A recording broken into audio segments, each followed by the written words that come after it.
I'm Haston Willis, White House reporter with the Washington Examiner, here with Moms for Liberty co-founder Tiffany Justice. Tiffany, thanks so much for being with us today. Thanks for having me. Okay, yeah. So here we go. Let's start with some questions.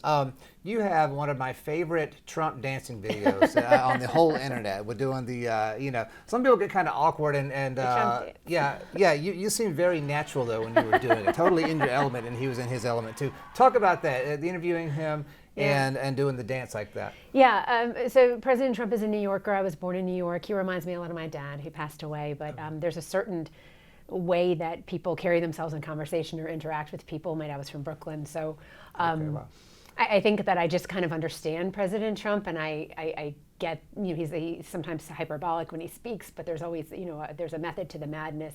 I love the weave. It's hard to do the weave. He talks about what he does. I don't think people understand.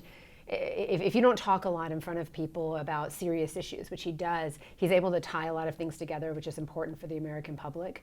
And the weave is harder to do than people realize, to be able to come back to your point, right? Definitely, right.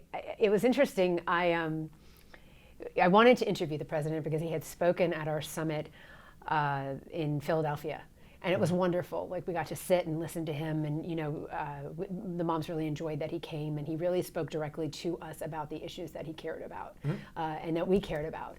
And I think it was very heartening for the moms, because a lot of the moms, they're not like diehard Republicans. It wasn't, a lot of these people weren't very political at all. It was COVID that kind of woke them up to the fact they needed to get involved.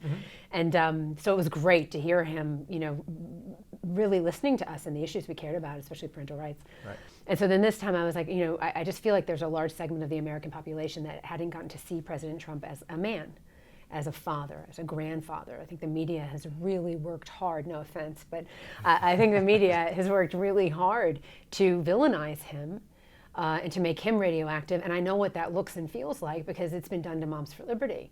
And I just thought, I always appreciate when people give me the opportunity to sit down and chat with you, right? And like, I'm a normal person. I'm not some horrible book banner that they want to try to paint me as, right? Or some school marm or what have you. So I just wanted to sit down with him and talk to him and kind of, hear from him and let the American public see him as a guy, as a dad, as a father, and talk to him about some of the interesting things that he's done in his life. He's a great people picker. We all watched The Apprentice. The man was in our living room, so I think it was 11 years, 14 seasons or something. Yeah, maybe 12 or something like that. Right? Yeah, it was a lot, right? Yeah, it was a lot. And so, but he knows how to hire people and pick people for jobs, and he's not afraid to fire somebody when they're not doing their job. We could use a lot more of that in the American, government, especially the federal government. So it's not surprising to me that his picks for cabinet members are interesting, right? And he's doing something. Anyway, so we talked about The Apprentice too, and then I remember they give you the information about what the visit is going to be like in advance. You work with their team. Okay. And one of the, they said that they would open with Lee Greenwood, I'm Proud to Be an American, and that the song plays in its entirety every time he would go on stage. That's and so right, you prepare yourself, because it's not a short song. Well, it was actually really fun, because I've always wondered, like, when he goes out there and he's walking around and he's looking at everyone, like, what is he thinking? What does that feel like to have a song playing and people, but then I was on stage with him and they did it. So I was standing next to him while the song was playing, and he just really seems to soak up the energy. He looks around the room. People sometimes yell stuff out. It really is an interesting moment. And then at the end, they said that they would play YMCA as the close. Okay, so you were prepared at least a little bit. I was, for and this, so, yeah. well, because I knew they were going to play it, and I just remember thinking to myself when I saw it, like, okay, well, we're going to have a good time, and then that's fun, right? I wonder, and then I did think to myself, I thought, I wonder if I could get him to dance with me. I'm going to start dancing, and I'm going to see. And so when we got up, I just kind of went, I was like, like fun like that to him. And he was like, and he was talking to me, I remember, and then all of a sudden I was like, do you want to dance? And then he was like, oh, all right, yeah. Okay, so you started the dance. I didn't realize that. I've just seen the clip so many times. No, okay. There's a clip at the end you can see, because I endorsed him. At the end, I said, President Trump, Moms for Liberty doesn't endorse in school board. Only endorses in school board races. We don't endorse. But I want you to know personally that I'm endorsing you for president. And he was like, oh, Tiffany, thank you. So anyway, it was just, I was the coolest mom. There's no question about it. I was the coolest mom. Sure, the kids thought it was awesome. And I thought it was really great too because it was being shared. I guess one of Barron Trump's friends shared it on social, and then it became like a thing with like kids my daughter's age, 19, 20, 21. Oh yeah, the NFL. I think some NBA players have been doing it. Yeah, It's right. Really, it's really a thing. Yeah, I thought it was great. Like that. We're in the middle of a cultural revolution in this country. It hasn't just stopped because Donald Trump got elected president. You know, it's the first step. It's a great step, but there is a cultural revolution that has been foisted upon this country. The American public education system and our schools are used as a weapon against the American people to build a red guard in America. That is truly what it is, and it's driving a wedge between the parent and the child. And then there's a lot of things that they do in school and they're teaching kids that are, you know, antithetical to the teaching in the home. That's intentional. Right. So, you know, President Trump was the guy because he is a cultural warrior. He's a cultural icon. How many episodes of The Apprentice did people sit in their living rooms with their families and watch? Hundreds. You know, people know him.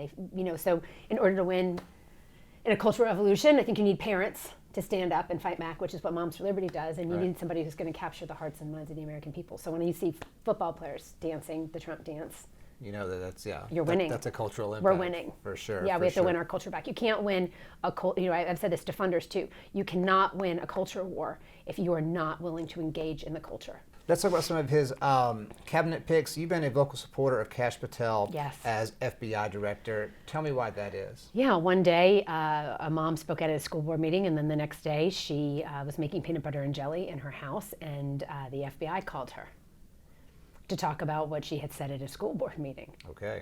And it was shocking. It was meant to chill the speech of American parents. The NSBA, the National School Board Association, wrote that letter to Merrick Garland saying that, you know, the parents were coming to meetings and they didn't like their behavior. They feared for school board members. Within 4 days, Merrick Garland issues an edict basically calling parents domestic terrorists, and putting a threat tag on us. And then you've got the FBI actually calling a mom. Yeah, Kash is unapologetic about the fact that there needs to be big change that happens, and we know that we need big change because the fact that the FBI was weaponized against the American people and parents is outrageous, and should never ever happen again.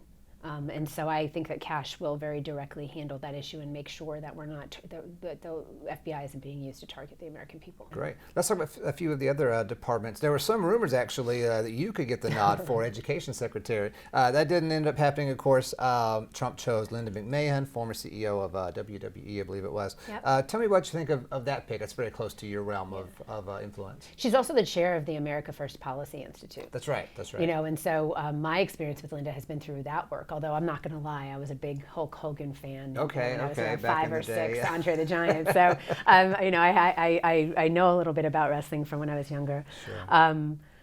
But yeah, I mean, I've seen the work that she's done with AFPI, and they care very much about, you know, putting America first. That's what moms and dads in America want. You know, we want parents back in the driver's seat when it comes to their kids' education, and I have no doubt that Linda is going to help us to do that. Okay, and McMahon seems to be aligned with you on those causes. I'm sorry? Linda McMahon is aligned with you on those causes. Yeah, I think so. I mean, you can look at the policies that America First Policy Institute has put forward. They've been very, very clear. You know, it's not, no one's hiding anything. They put all of their policies out for people to see and what they hope to have happen. President Trump has as well. And so, yeah, I think that, you know, protecting liberty and freedom is something that America First stands for, and so, you know, I know that Linda's intention is the same. Let's talk about your group. You guys are kind of out of your very early stages, become a little more established. What is in the works for Moms for Liberty 2025 and beyond that? Yeah, the same thing that we have been doing, unifying parents, bringing them together, helping them to be more courageous and emboldened in their activism.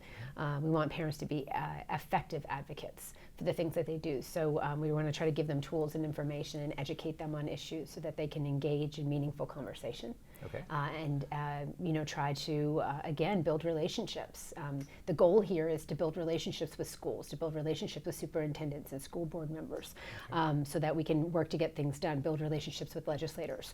I think what you'll see this year coming in the legislative sessions around the country is we're a bit more organized than we have been in the past. As we've grown and the chapters come together, what they've realized is some things you can solve at the school board level, but some things need to be solved at the state level. And so they've created, we've created legislative committees in, I think it's 2021 states of the 48 that we're in.